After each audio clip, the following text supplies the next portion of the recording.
Hey, my name is Jeff from RenoVision, and I've been a professional painter for almost 30 years. And during that time, I only used Behr paint once, and I absolutely hated it. Today, we're doing a test with all 4 of their product lines to find out, once and for all, have they fixed their paint? Did I use it wrong? Would I ever go to the store and buy this stuff ever again? Let's find out together. Now, one of these paints is normal. It's cheap, it's 50 bucks. And we're gonna go all the way up the line to the Dynasty line, which is $100 a gallon. Yeah, right? So if you thought Behr was affordable, think again, all right? They're changing the way they're marketing. Don't be surprised if next year you go to the paint store and your favorite cheap paint no longer exists. 3 of these paints claim to be stain blockers. So we're gonna do a little stain blocking test. We're gonna see how well that covers the marker. And in fairness, I'm gonna follow the directions on the labels, okay? The labels do claim that you should apply the paint on the mark, the stain, and let it dry before you go and paint over top of it. Now, if that fails and it doesn't cover, then you got to go back to the store and buy their stain blocker. Just because the label says stain blocker doesn't mean every kind of stain. So we're going to find out, does it cover a really common stain? When one of your kids gets a hold of your black marker and starts writing on your walls. That's the question. All right. We're also going to be checking for a few other things. Each of these have different coverage. Okay, and so we're going to follow the instructions. We're going to go through it. We're going to see how much splatter there is. Does it work clean? All right. Does it look really shiny or does it look kind of satiny? I bought eggshells, so it shouldn't be too bad. But some of these products are listed as enamels, so I don't know where we're going to end up going with this. But first thing is first, we got to pour the paint into the trays, and we've got to get a bit of paint of each sample over the stain so we give time to set up for the purpose of our test. When I bought this paint, I was like amazed. I'm going to give you a little credit there, Behr. They make these new little twist-off taps. And so the folks at the store, when they're making your paint, they don't have to take off the lid and then hammer it all down again. It makes the process really quick and efficient. So they only need one person working the paint store. Now, here's the problem. The lids are not always placed where you want to pour. I'm gonna make a heck of a mess here, I think. Let's get this out in here. We don't need a whole lot. There's plenty. Before we can see if it blocks the stains, I gotta load the cage up first. Now I'm using a 15 millimeter, okay, microfiber. What I'm looking for here is when I'm loading up my roller, I go like this. I wanna push the paint into the roller. And I wanna see how much splatter lands on the front or even on the tarp in front of me, all right? Because good quality paints don't splatter.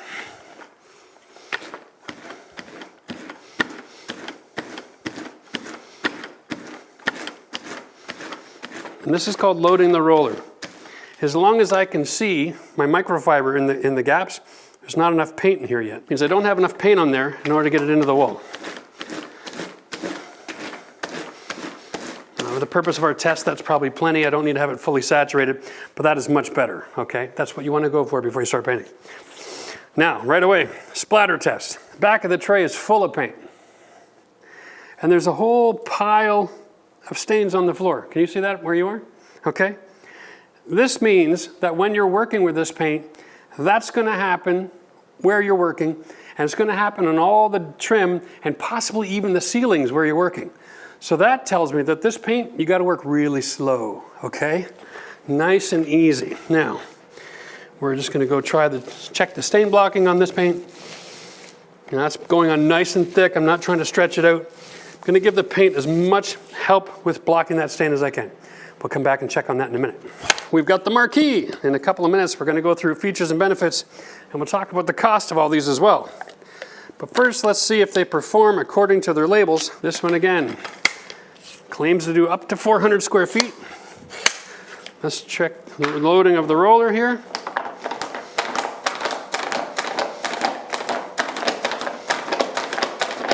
Well, that's about as messy as you want to get as well.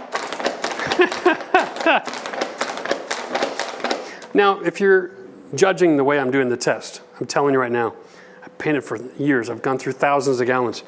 Good paints don't make this mess. And maybe if you want, let me know in the comments section. I'll do a subsequent test.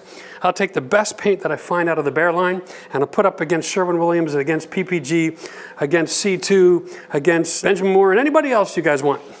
All right? And we'll see what happens. All right, now that's loaded up. Again, you can see, made a hell of a mess. Made an even bigger mess outside. That's really fascinating. Let's see if I can block a stain.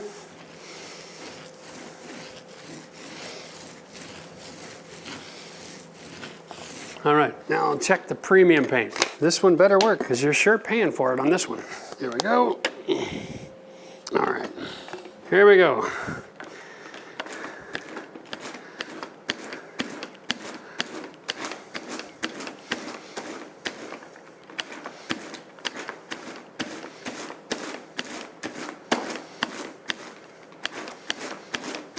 Okay, well here we go. That loaded up.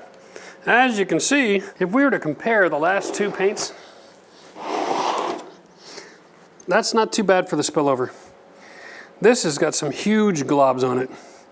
That makes me very nervous to paint on a wall around any trim. And as a professional painter, I always paint top to bottom. So I'll do the top cut, I'll do all the windows and door jambs and casings first, then I'll do the walls, and then I'll paint the base. But if when I go to paint the base, I've got spray like this all over the place, I gotta do 2 coats around the entire room. So having a finer spray line like this is a lot easier to cover with only 1 coat. All right, let's go do this now. Checking out this line, see if this will cover the big black line after a few minutes when it's dried. Okay. Now while we're waiting for all that to dry, look how thick this is. Oh, wow. That's amazing. You know, the funny thing is the Marquee seems to be the thinnest of the paints. And all of them have recommendations on the back for if you're gonna use a sprayer, you need to add about 250 milliliters of water for every gallon of paint. There are lots of paint products on the market that don't need to be thinned in order to add your sprayer to it, okay? So consider that when you're doing your math, and just for convenience sake, it's nice to be able to just open a can, throw in your pump, and get on with it. But here we go. This is the flagship original paint, Paint and Primer 1. It has a little bit of acrylic. It's not an enamel, doesn't claim to block stains. What it says is it's a 2-coat paint, all right? This one you need a 2nd coat. The other one's claimed to cover in 1. This is a 2-coat paint, and it does 250 to 400 square feet, depending how thick you put it on the wall. So what we're gonna do is we're gonna test this for coverage as far as the stretchability factor, okay? Can you get a whole room painted? Can you get a 10 by 10 room that is 8 feet wall high? Okay, that's 40 times 8 is 360 square feet. All right, and then maybe if it's a 10 by 12, you still have enough paint if you stretch it out. So this time what I'm gonna do, look at that. And this one is the cleanest of the bunch for loading up.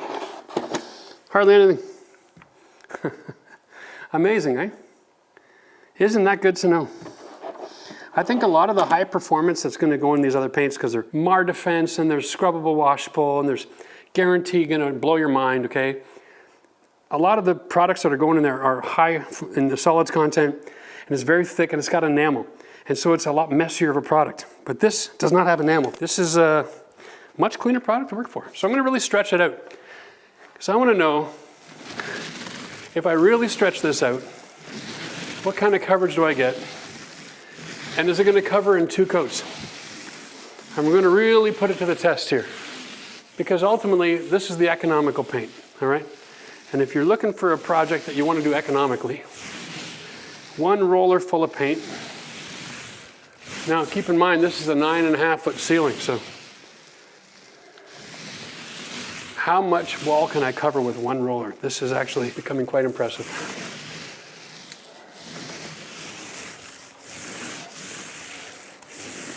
Usually I would cut that, but for the purpose of this test, I'm not gonna bother with it.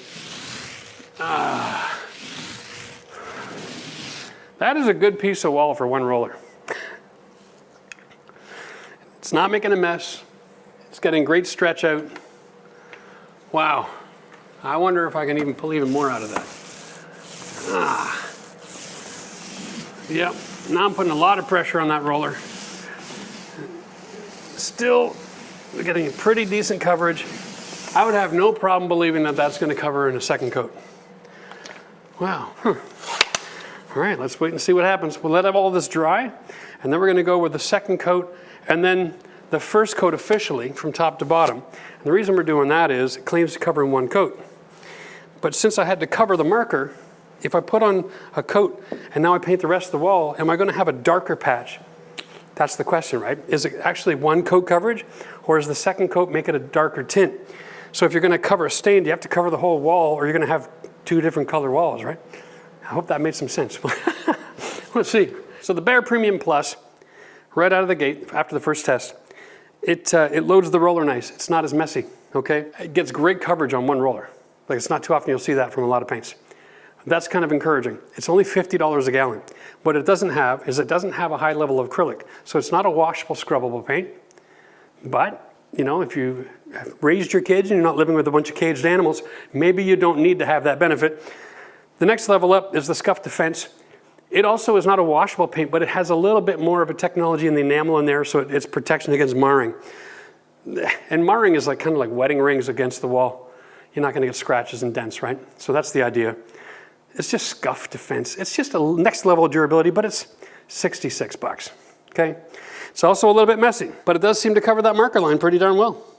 It's halfway through the drying cycle now, and I'm hardly seeing that marker show up at all through there. Just a touch. That's pretty good. So we'll have to wait and see. Does the second coat give us one coat coverage over the gold, or does it end up looking light blue and dark blue? That'll be the test. Over here we got the Marquee. This product is at $80. And now you've got the same paint, the same promises, except this is a washable paint. That's the next evolution. So you went from low VOC to something that was scuff resistance to now something that you can wash. Now washability usually takes about 30 days for the paint to finish curing before you can scrub or wash. So try to keep the animals at bay until it's finished curing, because if you get marker on that wall, you can't wash it off if it happens before the 30 days. That's been my experience. If you have a different experience, let me know in the comment section. But generally speaking, the washability of an enamel paint doesn't really come into full effect until it's finished curing, okay? Again, I am seeing a little bit of that marker coming through now that it's drying. Now I also put it on really thick. But we won't know if the marker comes through until it's completely dry. We'll see in a minute. The next one, of course, is Dynasty. Now, the Dynasty, again, it goes from being really messy to not too bad. It has all of the benefits of everything else, but it claims to be the Mac Daddy of paint, right? And it went on, it covered that stain, not too bad. I can actually see the line. That might have to do with how much product I put on. This one I stretched out more than the other ones, but it's $100 a gallon. I'm at a point right now where it's like, if I can buy a paint that can do 400 square feet, and my walls aren't in bad shape, maybe a $50 paint's not a bad idea. But at the end of the day, guys, there's more to a good paint job than just does it cover, okay? As a professional painter, we're looking for a few different things. We're looking for the splashability, right? Here, let me show you this. When I got my roller loaded, one of the things you want to know is, am I going to make a mess in the house, okay? So, yeah, it's flinging off a little bit. Not a big fan. I don't like that, but you know, if you're careful, it's not going to be an issue. One of the biggest factors of a good paint job is the shine, okay? This sheen and the texture. We won't know until it's perfectly dry, but for me, all of these paints just kind of, they look really thick on the wall. So while we're waiting for this to dry, I decided to tape off the sections to make sure that we could have a perfect dissemination between one product and the next. And getting closer, I'm starting to see the black lines showing up through the paint. And all three products are the same. So the stain blocker obviously doesn't work with marker. Now there's no claim on the can, guys, as to what stains they're talking about. There's a lot of different kinds of stains that can happen to paint. And in most cases, you're talking about mold, or you're talking about crayons from kids, right? Or maybe even a little red wine or coffee or something. But what I'm going to suggest is you get something like this. There's the Kills, there's the odorless Zinsser. These are oil-based stain blockers, and they're aerosol.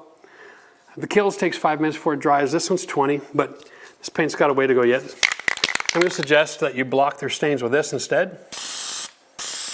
Okay, here we go. And that's much more likely to not disappoint, okay? Using a stain blocker before you even get going with your prep is going to save you all that aggravation. You just can't trust stain blocker on a can if it isn't going to make a claim about the kind of stain. All right, guys, we've given it a full hour. We've had the fan on. We're trying to make sure that we're giving it as much respect as we can to the instructions on the can. But we don't have 2 hours for a recoat, okay? We went with the 1 hour and dry, and just to prove it, I'm gonna sand the wall right now. Here we go, I sanded the gold earlier, okay? We're gonna give this a quick scuff. If this isn't dry, this will rub right off.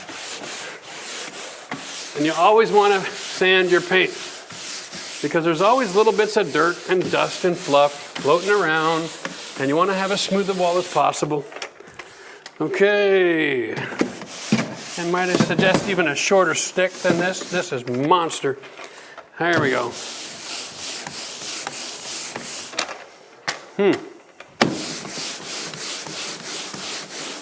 Was it just me, or did the $50 paint sand the cleanest? Probably because it went on the thinnest. The thicker the paint, the longer it's going to take to dry and recoat.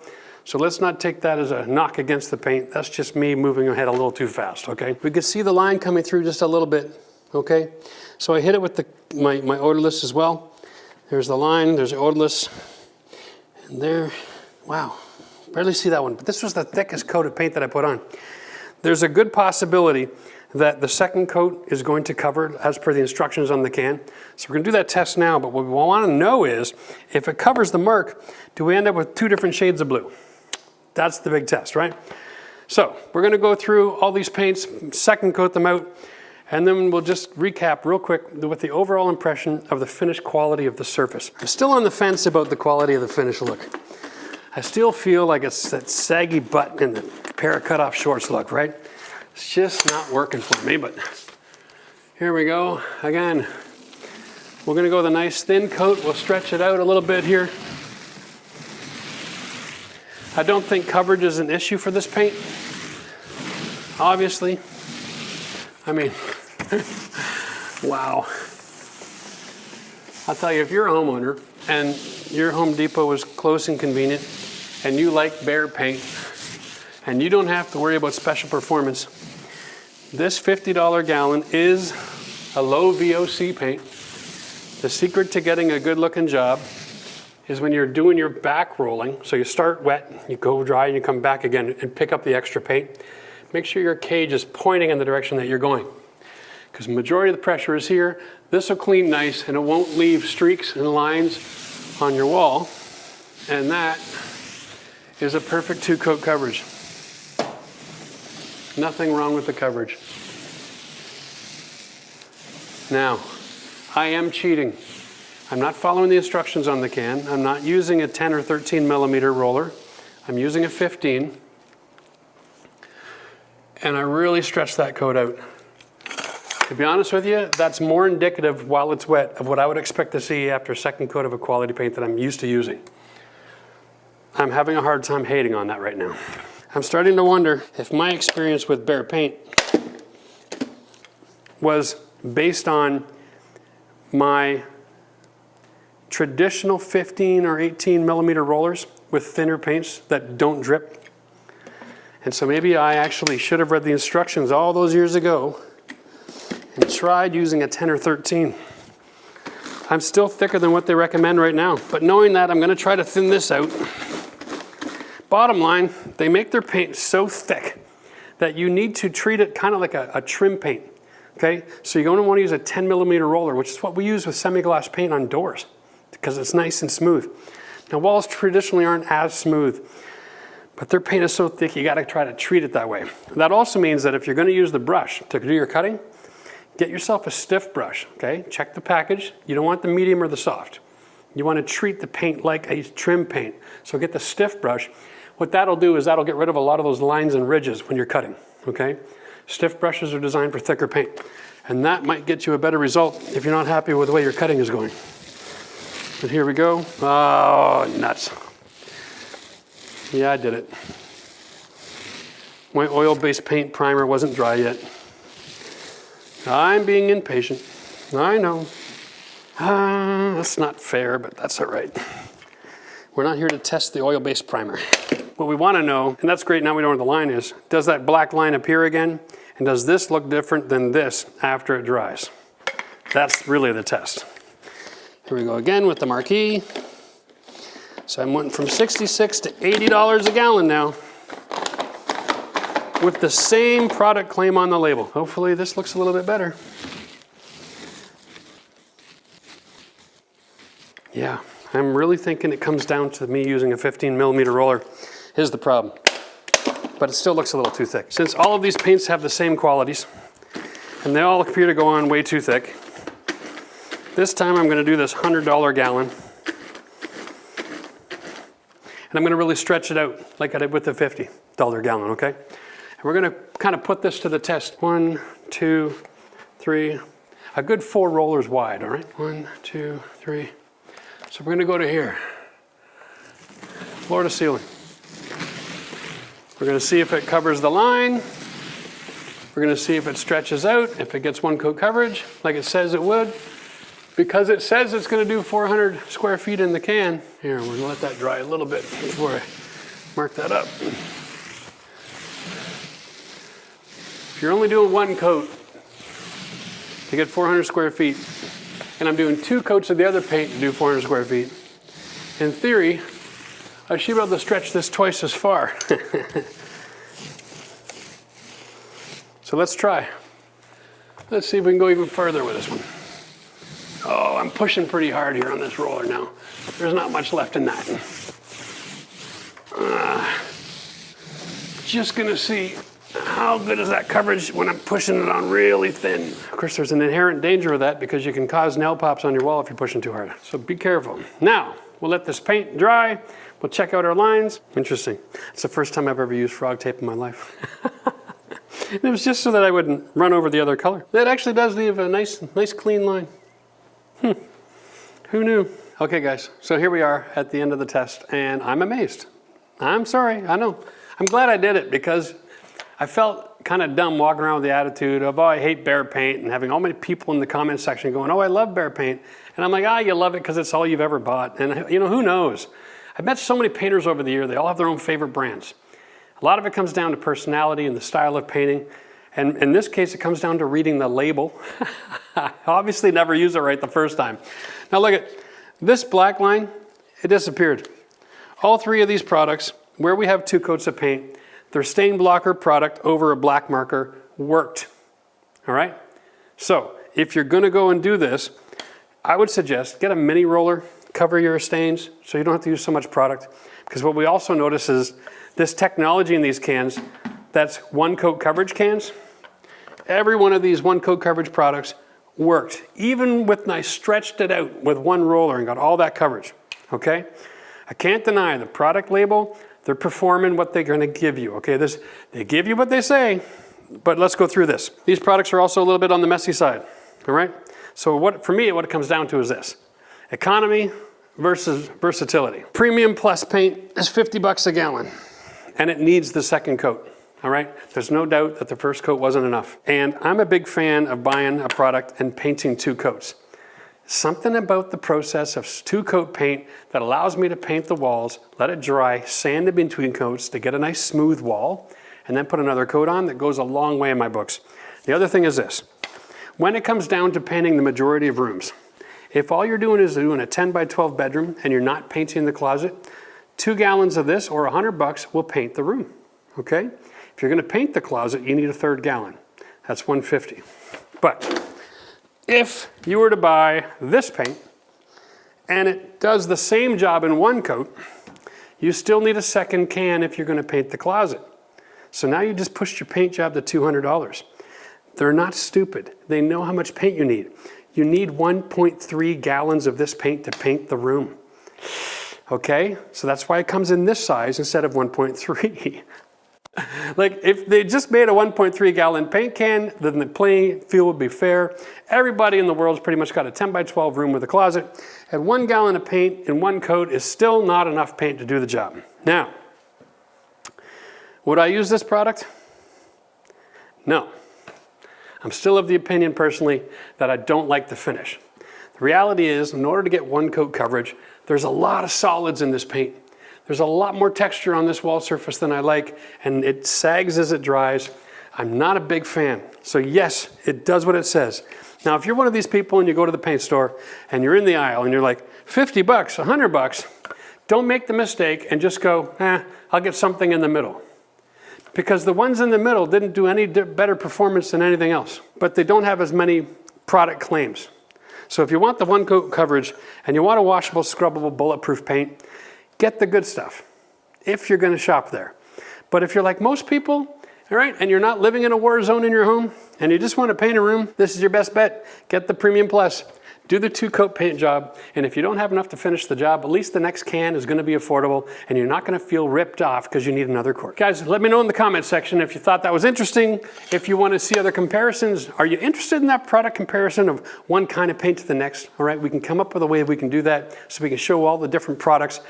There's a lot of different paint, a lot of different price points, a lot of different claims, and everybody has a different kind of lifestyle. So what you might like and prefer may not be what your neighbor needs. But if you want to see comparisons, ask me in the comment section. We'll set it up and we'll do another paint video for you. All right? Make sure you like this and share it with your friends if you think there's information there that they could use. So at the end of the day, I'm just not happy with the textured look on the wall. It has nothing to do with, does it do what the product claims it's going to do? Yes. Does it look good? No. I am hating this finish. So there we go. That's the Premium Plus.